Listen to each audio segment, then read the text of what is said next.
আসসালামু আলাইকুম এভরিওয়ান। আজকে আমরা দেখব কিভাবে মিশর প্যানেল থেকে জিএসটি রিপোর্ট ও ইনভয়েস ডাউনলোড করতে হয়। তাহলে চলুন বেশি কথা না বাড়িয়ে চলে যাই কম্পিউটার স্ক্রিনে ও দেখে নেব খুবই ইজি প্রসেসে। চলুন তাহলে চলে যাই কম্পিউটার স্ক্রিনে।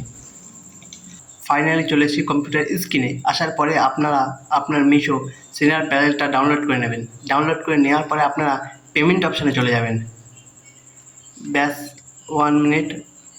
পেমেন্ট অপশানে আসার পরে তারপরে আপনারা ওপরে ডাউনলোড অপশানে ক্লিক করে দেবেন। ক্লিক করে দেওয়ার পরে জিএসটি রিপোর্ট অপশানে ক্লিক করে দেবেন। আপনি ইয়ার সিলেক্ট করে নেবেন।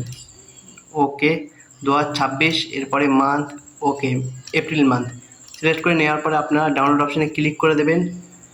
ব্যাস ফাইনালি আমাদের জিএসটি রিপোর্ট ডাউনলোড হয়ে গিয়েছে। ওকে আমি আর দেখাচ্ছি না। এরপরে ডাউনলোড অপশান আবারও ক্লিক করে দেবেন। দেওয়ার পরে ট্যাক্স ইনভয়েস ডাউনলোড করে নেবেন। ওকে আপনারা ডেট সিলেক্ট করে দেবেন। 1 তারিখ থেকে আমি 23 তারিখ পর্যন্ত চাই, বা আপনারা আগস্ট মাসের না করে যদি আগের মাসের বাকি থাকে তাহলে আগের মাসটাও ডাউনলোড করে নিতে পারবেন। ওকে এইরকমভাবে আপনারা খুব ইজিলি ডাউনলোড করতে পারবেন। তারপরে আপনার যে জিএসটি রিপোর্ট ও ইনভয়েসটা আপনার সিএকে পাঠিয়ে দেবেন। তারপর আপনার কাজ শেষ। সিএ আপনার জিএসটি ফাইল করে দেবে। তাহলে আজকের ভিডিওটা এই পর্যন্ত।